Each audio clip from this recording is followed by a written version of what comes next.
Hello, welcome back. आप सब लोग का स्वागत है डेटा इनसाइट विद दीपांकर में। आज हम डिस्कस करने जाने वाले हैं एक ही बहुत इंपॉर्टेंट क्वेश्चंस जो कि पूछा गया था अमेजॉन एंड अडोबी में for the role of data analytics and data engineering. The problem statement ये है कि हमें फाइंड करना है दो कंसेक्यूटिव नंबर्स। ठीक है, ये 2 टाइम्स भी हो सकता है, 3 टाइम्स भी हो सकता है। बट पहले हम जानेंगे 2 टाइम्स कैसे फाइंड आउट करेंगे and 3 times, but without the use of Windows function. हम कोई भी एडवांस फंक्शन का यूज़ नहीं कर सकते हैं इस प्रॉब्लम को सॉल्व करने के लिए, just like row number, lead lag function and so on. So हम लोग को without using advance function and windows function हमें इस प्रॉब्लम को सॉल्व करना है। बट प्रॉब्लम को सॉल्व करने से पहले मैं रिक्वेस्ट करूंगा आप सब लोग से कि आप सब लोग इस स्क्रिप्ट को एग्जीक्यूट करें अपने एसएसएमएस के अंदर, जिससे कि हम लोग साथ मिलकर इस प्रॉब्लम को सॉल्व कर सकें। आइए जानते हैं इस टेबल के अंदर हमें क्या क्या डेटा मिला है। हमारे पास एक टेबल है जिसका नाम है सीरीज, जिसके अंदर 2 कॉलम्स हैं, आईडी एंड नम। अब हम सीखते हैं कि कंसेक्यूटिव नंबर्स होते क्या हैं। जैसे कि आप देख सकते हैं आईडी 1, 2 एंड 3 के लिए ये नंबर 1 3 बार रिपीट हो रहा है, तो ये कंसेक्यूटिव नंबर हुआ जो कि 3 बार रिपीट हो रहा है। अब देखते हैं आईडी 4 पे नंबर 2 है, तो ये कंसेक्यूटिव नंबर नहीं है क्योंकि नंबर यहाँ चेंज हो गया है। 5 पे नंबर 1 है, ये भी रिपीट नहीं हो रहा है, तो ये भी कंसेक्यूटिव नंबर नहीं है। आईडी 6 एंड 7 पे ये नंबर्स रिपीट हो रहे हैं, 2 एंड 2, सो इन्हें हम बोलेंगे कंसेक्यूटिव नंबर्स। सो कंसेक्यूटिव नंबर्स वो होते हैं जो नंबर रिपीट हो रहे हैं। ठीक है, तो पहले हम ट्राई करेंगे इस प्रॉब्लम को सॉल्व करने का with 2 consecutive numbers, and moving forward हम सॉल्व करेंगे 3 कंसेक्यूटिव नंबर्स। सो मैं चाहूँगा कि आप लोग वीडियो को पॉज कीजिए और ट्राई कीजिए कि आप इस प्रॉब्लम स्टेटमेंट को कैसे सॉल्व कर सकते हैं विद द हेल्प ऑफ जो हमने पहले सिखाया आज तक, जॉइंस की हेल्प से या कुछ और लगा के, group by having. Just give a short 30 second के लिए वीडियो पॉज कीजिए, ट्राई कीजिए सोचने का। तो हम स्टार्ट करते हैं इस प्रॉब्लम को सॉल्व करना। अगर आप देख सकते हैं कि हमें विंडोज़ फंक्शन का यूज़ नहीं करना है। ठीक है, तो अगर हम with the help of some queries, अगर हम ID 1, ID 2 एंड ID 3 को कंपेयर कर सकें, या फिर ID 6 एंड 7 को कंपेयर कर सकें कि ID 6 में क्या वैल्यूज़ थी एंड ID 7 में क्या वैल्यूज़ थी, बट इन कॉलम फॉर्मेट, कि ID 6 में वैल्यू 2 थी एंड ID 7 में वैल्यू 2 थी, तो हाँ एक कंसेक्यूटिव नंबर हुआ। And similarly for ID 1, 2 and 3, कि ID 1 में वैल्यू 1 थी, ID 2 में वैल्यू 1 थी एंड ID 3 में वैल्यू 1 थी। अगर ये सब कुछ एक ही रो में आ जाए और विद डिफरेंट डिफरेंट कॉलम्स हो, तो हम सिंपली उसको पिक कर सकते हैं। तो इन शॉर्ट अगर देखा जाए तो हमें इस टेबल को इसी टेबल से दोबारा कंपेयर करना है with the help of some condition. ठीक है, या फिर हम ये भी कह सकते हैं कि हमें इस टेबल के अंदर on the base of certain condition इनकी रोज पे फिल्टरिंग करना है। तो वो हम कैसे कर सकते हैं? हमने कॉन्सेप्ट सीखा था सेल्फ जॉइन का। सेल्फ जॉइन का मतलब ये होता है कि जब हम किसी भी सिंगल टेबल को उसी टेबल से ज्वाइन करें with the help of some condition, उसे हम बोलते हैं सेल्फ जॉइन। तो आइए सेल्फ जॉइन को समझते हैं एंड हम इस प्रॉब्लम को कैसे सॉल्व कर सकते हैं। मैंने यहाँ पे टेबल का आउटपुट लिखा है जिससे कि प्रॉब्लम को समझना थोड़ा और इजी हो जाएगा हमारे लिए। जैसे कि आप देख सकते हैं टेबल है सीरीज, जिसको अगर हमने एलियास दे दिया T1 तो ये T1 कहलाएगी, एंड वही सेम टेबल है सीरीज जिसको हमने एलियास दे दिया T2 तो T2 कहलाएगी। अब हमें इन दोनों टेबलों को कंपेयर करना है विद सम कंडीशंस। अगर वो कंडीशन सेटिस्फाई होती है और नंबर सेम रहता है तो वो कंसेक्यूटिव नंबर कहलाएंगे। जैसे कि आप देख सकते हैं ID 6 एंड 7 में अगर मैं किसी भी तरह से ID 6 को ID 7 से कंपेयर कर लूँ और उन दोनों के नंबर्स भी सेम हो तो वो कंसेक्यूटिव नंबर कहलाएंगे। इसलिए टेबल T1 में हमारे पास रॉ डेटा है एंड टेबल T2 में हमारे पास वो डेटा है जो सेल्फ जॉइन लगाने के बाद आएगा, ओनली फॉर कंसेप्चुअल पर्पसेस। जैसे कि अगर आईडी यहाँ पे 6 है तो उससे पहले की आईडी क्या होगी 5 और नंबर क्या है 2। आईडी 6 में नंबर 2 है बट आईडी 5th में नंबर 1 है, तो ये कंसेक्यूटिव नंबर हुआ कि नहीं? नहीं हुआ। यहाँ पे आप देख सकते हैं आईडी 7 में नंबर 2 है एंड उससे पहले वाली आईडी जो कि आईडी 6 हुई उसमें नंबर 2 है, तो ये कंसेक्यूटिव नंबर हुआ कि नहीं हुआ? हुआ। आईडी 8 में नंबर 3 है एंड आईडी 7 में नंबर 2 है, तो ये कंसेक्यूटिव नंबर हुआ कि नहीं हुआ? नहीं हुआ। तो हमने क्या किया, हमने उसकी करंट आईडी को उसकी प्रीवियस आईडी से कंपेयर किया और हमने देखा कि दोनों में नंबर सेम है कि नहीं है। अगर दोनों में नंबर सेम है तो हम उसे कंसेक्यूटिव नंबर बोलेंगे। पहले हम सीख रहे हैं कि 2 कंसेक्यूटिव नंबर कैसे फाइंड आउट कर सकते हैं, उसके बाद हम जानेंगे कि 3 कंसेक्यूटिव नंबर कैसे फाइंड करेंगे। तो आइए वेलकम बैक करते हैं, दोबारा इस क्वेरी को एग्जीक्यूट करते हैं एंड देखते हैं। हमें सेल्फ ज्वाइन का यूज़ करना है, तो मैं पहली टेबल को नाम दूंगा T1 और मैं ज्वाइन लगाऊंगा और दोबारा इस टेबल का नाम लिखूंगा सीरीज टेबल का और उसको मैं अब नाम दूंगा T2। आप देख सकते हैं कि दोनों टेबल सेम है, बट हमने उनकी एलियासेस डिफरेंट किए हैं क्योंकि हमें उन दोनों टेबल पर ज्वाइन लगाना है। ज्वाइन की कंडीशन क्या होगी, on T1 dot I D, मतलब जो सीरीज टेबल है जिसका नाम T1 है उसकी आईडी को पिक करें और उसे कंपेयर करें T2 डॉट आई डी -1। -1 क्यों किया कि जो करेंट आईडी है, जैसे कि ID2 है, इसको हमें कंपेयर करना है ID1 से, ID3 को कंपेयर करना है ID2 से एंड सो ऑन। आइए इस क्वेरी को एग्जीक्यूट करते हैं और देखते हैं कि आउटपुट हमें क्या मिलता है। आप देख सकते हैं कि हमारे पास 7 रोज है, बट जो टेबल सीरीज थी उसके अंदर हमारे पास 8 रोज थी। एक रो कैसे कम हुई, क्योंकि जो ID1 है ये कंपेयर नहीं हो पाएगी जीरो से, क्योंकि जीरो आईडी हमारे पास है नहीं।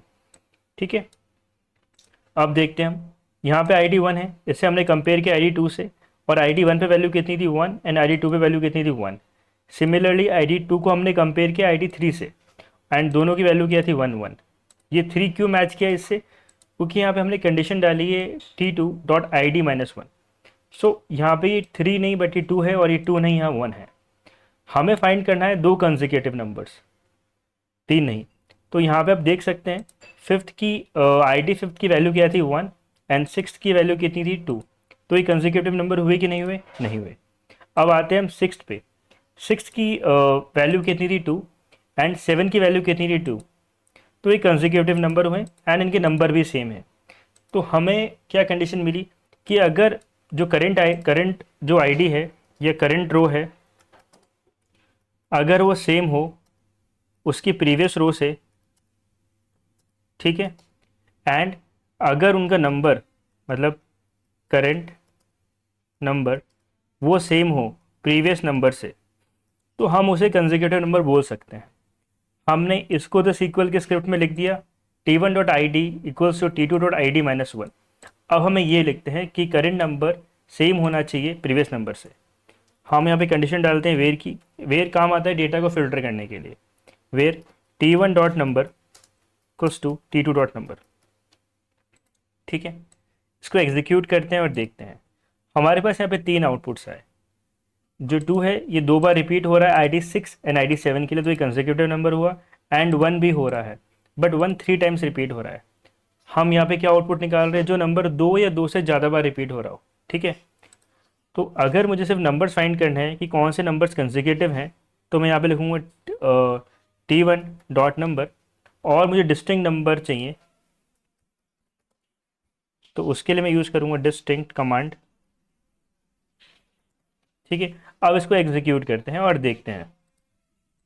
तो हमारे पास नंबर 1 एंड नंबर 2 है जो कंसेक्यूटिव नंबर है। हम एक बार हमारे नेटिव डेटा से चेक भी कर लेते हैं।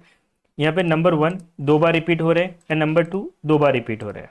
ठीक है, तो इस तरीके से हमने सीखा कि हम 2 कंसेक्यूटिव नंबर कैसे फाइंड आउट कर सकते हैं।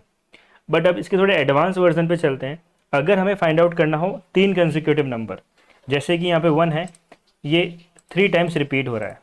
ठीक है, तो वो हम कैसे फाइंड आउट करेंगे with the help of same concept. थोड़ा पॉज दीजिए, सोचिए कि हम इसको थोड़ा और एडवांस कैसे कर सकते हैं। अगर हम एनी हाउ यहाँ पे 2 कॉलम को कंपेयर कर रहे थे, अगर हम 3 कॉलम को कंपेयर कर सकें तो हमारी प्रॉब्लम और इजी हो जाएगी। ठीक है, तो हम लिखते हैं 3 कंसेक्यूटिव नंबर्स और मैं ऊपर वाली क्वेरी को यूज़ करता हूँ और थोड़ा मॉडिफाई करूँगा जिससे कि हम स्टेप बाय स्टेप समझ सकें कि 3 कंसेक्यूटिव नंबर कैसे निकाल सकते हैं। इसको एग्जीक्यूट करते हैं। यहाँ पे हम 2 रो से कंपेयर कर रहे थे, ठीक है, करंट रो एंड प्रीवियस रो। अगर हम उसकी एक और प्रीवियस रो पे कंपेयर कर सकें तो हम 3 कंसेक्यूटिव नंबर निकाल सकते हैं। और उसी कंडीशन क्या होगी, पहले हम रॉ कंडीशन लिखते हैं यहाँ पे। ठीक है, कंडीशन क्या होगी, करंट रो प्रीवियस रो के बराबर होनी चाहिए एंड जो उसकी प्रीवियस रो है वो, इसको ब्रैकेट में कर देते हैं फॉर मोर क्लैरिटी, या फिर इसको हम नई लाइन में लिख देते हैं जिससे कि हम और इजली समझ सकें। ठीक है, करंट रो प्रीवियस रो के बराबर होनी चाहिए and previous row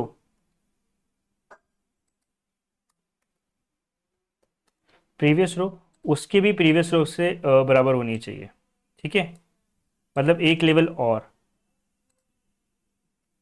previous to previous रो, ठीक है। अगर हमारी कंडीशन फॉलो होती है, मतलब current row is equals to previous row, मतलब 2 equals to 1 and 3 equals to 2, तो वो कंसेक्यूटिव नंबर कहलाएंगे। और इनके नंबर भी सेम होने चाहिए, जैसे current number equals to previous number and previous number is equals to previous number, ठीक है। इसको मैं अभी नम कर देता हूँ, यहाँ पे भी नम कर देता हूँ। तो ये तो हुई हमारी रॉ कंडीशन। बट हम सीक्वल में कैसे एग्जीक्यूट कर सकते हैं उस चीज़ को? अगर हम एक और बार सेल्फ जॉइन लगाएं with the help of same table और उसका हम एलियास दूसरा कर दें लाइक T3, तो हम उस कंडीशन को अचीव कर सकते हैं। जैसे कि मैंने ज्वाइन किया सीरीज टेबल को ही और उसका एलियास मैंने T3 रख दिया और मैंने कंडीशन दी कि जो आईडी है T2 की वो सेम होनी चाहिए T3.id-1, मतलब T2 से भी पहले की आईडी, ठीक है। अगर ये कंडीशन सेटिस्फाई होती है तब देखते हैं हमारे पास आउटपुट क्या आता है। पहले हमारे पास 4 रोज आ रही थी, अब हमारे पास 2 रोज और आ रही है। ये आ रही है सीरीज टेबल की वजह से, जिसको हमने एलियास दिया T3। अब हम यहाँ पे कंपैरिजन कर रहे हैं कि ID1 ID2 के बराबर होनी चाहिए एंड ID2 ID3 के बराबर होनी चाहिए। कैसे? ID1 equals to ID T2.id-1, तो यहाँ पे 1 एंड 1 हो जाएगी एंड ये ID-1 इसके बराबर होनी चाहिए, मतलब 2 इक्वल्स टू। और आप यहाँ पे देख सकते हैं तीनों को नंबर 1 1 मिले हैं। इस सिनेरियो में देखते हैं कि ID2 इसमें इसको 1 मिला है, 3 को 1 मिला, बट 4 को 2 मिला, मतलब ये कंसेक्यूटिव नंबर नहीं है। And same for the scenario of 2, यहाँ पे 6 को तो 2 मिल रहा है, 7 को 2 मिल रहा है, बट 8 को 3 मिल रहा है, मतलब वो कंसेक्यूटिव नंबर नहीं है। तो हमारी फर्स्ट कंडीशन तो लगा दी हमने। अब हमें एक और कंडीशन लगानी है कि हमारे नंबर्स भी सेम होने चाहिए, मतलब T1 dot number equal to T2 dot number and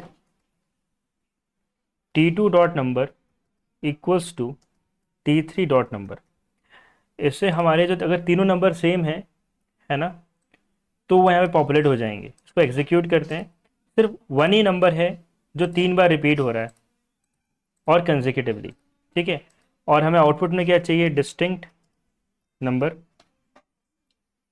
और नंबर हम ले लेते हैं T1 से और हम इसको एग्जीक्यूट करते हैं। आप देख सकते हैं 1 ही ऐसा नंबर है जो 3 बार रिपीट हो रहा है कंसेक्यूटिवली, 2 नहीं है, ठीक है। तो हमने क्या सीखा? हमने सीखा कि हम कैसे 2 consecutive number and 3 consecutive number निकाल सकते हैं without the help of Windows function और एडवांस फंक्शन। हमने सिंपल सेल्फ जॉइन सीखा। हमने एक बार 2 टेबल के बीच सेल्फ जॉइन लगाया, फिर हमने एक और टेबल के बीच में सेल्फ जॉइन लगाया। हमने इसका सूडो कोड लिखा कि हम कैसे एक टेबल को उसकी करंट रो से उसकी प्रीवियस रो से कंपेयर कर सकते हैं एंड सो ऑन। मैं उम्मीद करता हूँ कि आपको ये वीडियो समझ में आया होगा, आप इस क्वेश्चन को इजीली सॉल्व कर पाएंगे। अगर आपको कोई भी डाउट हो या आपके पास कोई दूसरा अप्रोच हो तो प्लीज़ कमेंट में पोस्ट कीजिए कि आप और कैसे सॉल्व कर सकते हैं।